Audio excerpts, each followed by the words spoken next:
4 sewerage treatment ప్లాంట్లు ఏవైతే గతంలో ప్రభుత్వంలో కేసీఆర్ గారి నాయకత్వంలో శ్రీకారం చుట్టినామో వాటిలో 2 ప్లాంట్లను పూర్తయిన వాటిని ఇవాళ సందర్శించడం జరిగింది. మరొక 2 ప్లాంట్లు కూడా చివరి దశలో ఉన్నాయి. వాటిని కూడా భవిష్యత్తులో తప్పకుండా సందర్శిస్తాం. ఇవాళ మేము అనుకున్న ప్రోగ్రాం ఏమంటే బీఆర్ఎస్ పార్టీ హైదరాబాద్ నగర ప్రజల ఆశీర్వాదంతో ఒక్క సీటు కూడా కాంగ్రెస్ కి ఇవ్వకుండా అన్నిటికీ అన్ని సీట్లలో మమ్మల్ని హైదరాబాద్ నగర ప్రజలు సంపూర్ణంగా మాకు ఆశీర్వాదం ఇచ్చి గెలిపించారు. అలాంటి నగర ప్రజలకు గతంలో మేము చేసిన పనులను చూసి మా అభివృద్ధిని చూసి గెలిపించినారు. వారికి హృదయపూర్వకంగా శిరస్సు వంచి నమస్కారాలు, ధన్యవాదాలు తెలియజేస్తూ గతంలో ఏదైతే పనులు కొన్ని ప్రారంభించి ఇంకా చివరి దశలో ఉన్నాయో వాటిని కూడా పూర్తి చేయడానికి మేమందరం చిత్తశుద్దితో కంకణబద్దులమై పనిచేస్తామనే విషయం చెప్పడానికి ఈరోజు 4 ఎస్టీపీలు ఒక నియోజకవర్గంలో, ఒకసారి మీకు లెక్క చెప్తాను, దాన్ని బట్టి మీకు అర్థమవుతుంది. ఫతేనగర్లో దాదాపు 175 కోట్ల రూపాయలతో 133 MLDల ప్లాంటు నిర్మాణం పూర్తయింది. ట్రయల్ రన్ జరుగుతూ ఉంది.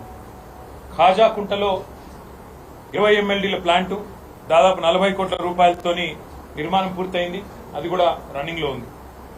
రెయిన్బో విస్టాస్ దగ్గర 43.5 MLDల ప్లాంటు దాదాపు 75 కోట్ల రూపాయలతో నిర్మాణంలో చివరి దశలో ఉంది. ముల్లకత్వాలో ఒక 25 MLDల ప్లాంట్ దాదాపు 45 కోట్ల రూపాయలతో మరి అది కూడా చివరి దశలో ఉంది. అంటే ఒక్క కుకట్పల్లి నియోజకవర్గంలోనే, ఒక్క నియోజకవర్గంలో హైదరాబాద్ లో దాదాపు 350 కోట్ల దాకా సుమారుగా ఖర్చు పెట్టి ఈ ప్రాంతంలో ఉండే ప్రజల ఇక్కట్లు తీర్చడానికి కుకట్పల్లి నాలా కావచ్చు లేదా స్థానికంగా ఉండే నాలాలు కావచ్చు, వాటిలోంచి వచ్చే నీరు వల్ల ప్రజల ఆరోగ్యం దెబ్బతినకూడదు. ఆ మురికి నీరు వల్ల తప్పకుండా వాటిని శుద్ధి చేయాలన్న ఉద్దేశంతో ఈరోజు ఒక్క కుకట్పల్లిలో 350 కోట్లు ఖర్చు పెడతా ఉన్నాం.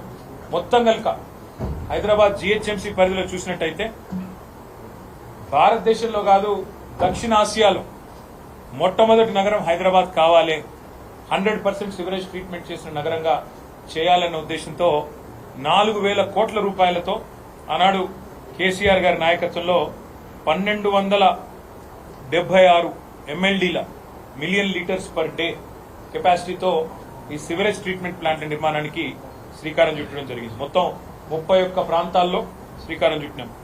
అందులో అంబర్పేటలో 300 MLDల ప్లాంట్ అతిపెద్దది అంబర్పేటలో కట్టినాం. దాన్ని కూడా తొందరలో సందర్శిస్తాం. ఇప్పటికే 5 చోట్ల ఎస్టీపీలు ప్రారంభం అయినాయి. నేను ఆనాడు మంత్రిగా ఉన్నప్పుడే, ఇంకా అప్పటికి ఎలక్షన్ కోడ్ రాలేదు, కోకాపేటలో ఎస్టీపీ ప్రారంభించాను. తర్వాత ఈ మధ్యన రేవంత్ రెడ్డి గారు ఉప్పల్లో నల్ల చెరువు మీద 1, నాచారం దగ్గర 2 ప్లాంట్లు ప్రారంభించారు. ఇంకా ఒక 3 కూడా తయారుగా ఉన్నాయి. మనం కట్టిందే ప్రారంభించారు. ఆ తర్వాత హైదరాబాద్ ని మురికి నీటి సమస్య నుంచి శాశ్వతంగా విముక్తి చేయాలన్న ఉద్దేశంతో ఆనాడు కేసీఆర్ గారి సంకల్పంతో ఈ కార్యక్రమాలు తీసుకున్నాం. ఒక ఐడియా కోసం మీకు చెప్పేదేమంటే దాదాపు హైదరాబాద్ లో జీహెచ్ఎంసీ పరిధిలో రోజుకు 2,000 MLDల మిలియన్ లీటర్స్ పర్ డే మనకు సివరేజ్ ఉత్పత్తి అవుతుంది. మా ప్రభుత్వం వచ్చే నాటికి కేవలం 700 దాకా సివరేజ్ ట్రీట్మెంట్ కెపాసిటీ ఉండేది, 700 MLD.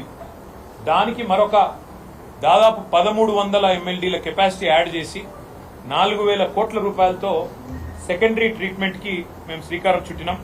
దాన్ని విజయవంతంగా పూర్తి చేశామని చెప్పి గర్వంగా హైదరాబాద్ ప్రజలకు చెప్తా ఉన్నాం. ఇందులో అత్యంత తక్కువ విద్యుత్ ఖర్చు అయ్యే విధంగా, అంటే ఎలక్ట్రిసిటీ కూడా కన్జంప్షన్ పెరిగి మళ్ళీ బోర్డుకు కూడా ఇబ్బంది రావద్దన్న ఉద్దేశంతో సీక్వెన్సింగ్ బ్యాచ్ రియాక్టర్ టెక్నాలజీ అంటారు దీన్ని, SBR. ఆ SBR టెక్నాలజీతో ఈ ప్లాంట్స్ అన్నింటినీ కూడా నిర్మాణం చేసినాము. హైదరాబాద్ భవిష్యత్ కోసం, భవిష్యత్ తరాల కోసం మరి ఒక విశ్వనగరంగా ఎదగాలి హైదరాబాద్ అంటే ఇవన్నీ అంగులు ఉండాలన్న ఉద్దేశంతో దీన్ని శ్రీకారం చుట్టాం. మళ్ళొకసారి చెప్తా ఉన్నా, నేను భారతదేశంలో కాదు దక్షిణాసియాలో, సౌత్ ఏషియాలోనే మొట్టమొదటి సిటీ హైదరాబాద్. 100% సివరేజ్ ట్రీట్మెంట్ చేయబోతున్న మొట్టమొదటి సిటీ హైదరాబాద్. ఇది కేసీఆర్ ముందు చూపు, మా ప్రభుత్వం యొక్క విజన్ వల్ల జరిగింది అనే మాట నేను గుర్తు చేస్తా ఉన్నా. మళ్ళీ నేను ఈ మాట అనగానే ఎవరో ఒక బీజేపీ సోదరుడు బయలుదేరుతాడు, మేము మా పాత్ర ఉంది ఇందులో కేంద్రం పాత్ర గుండు సున్నా. అది కూడా చెప్తా ఉన్నా ముందే. ఈ మొత్తం 4,000 కోట్ల రూపాయలు అయితే ఖర్చు పెట్టి దాదాపు 1,300 MLDల కెపాసిటీతో కడుతున్నామో ప్లాంట్లు, ఇందులో కేంద్ర ప్రభుత్వం యొక్క పైసలు గుండు సున్నా, ఒక్క పైసా కూడా లేదు. ఇవన్నీ కూడా చాలా విజయవంతంగా చేశాం. నేను నిన్న కూడా చెప్పినా, మళ్ళీ ఈరోజు కూడా చెప్తా ఉన్నా. మేము 10 ఏళ్ల పాటు రాగద్వేషాలకు అతీతంగా, ప్రాంతీయ విద్వేషాలకు అతీతంగా, కుల విద్వేషాలకు అతీతంగా, మతం పేరు మీద జరిగే దాడులకు గాని పంచాయతీలకు గాని ఆస్కారం లేకుండా 10 ఏళ్ల పాటు కేసీఆర్ గారు హైదరాబాద్ మహానగరాన్ని ఒక విశ్వనగరంగా తీర్చిదిద్దాలనే ఉద్దేశంతో చిన్న పండుగ వచ్చినా మా మంత్రులు ఆనాడు స్వయంగా కూర్చొని దగ్గర కూర్చొని అటు అధికారులు, రెవెన్యూ కావచ్చు, మున్సిపల్ కావచ్చు, పోలీస్ కావచ్చు, సమన్వయం చేసి శ్రీనివాస్ యాదవ్ గారు, మహమూద్ అలీ గారు, సబిత గారు, మా గౌరవ శాసనసభ్యులు దగ్గర ఉండి చూసుకునేది.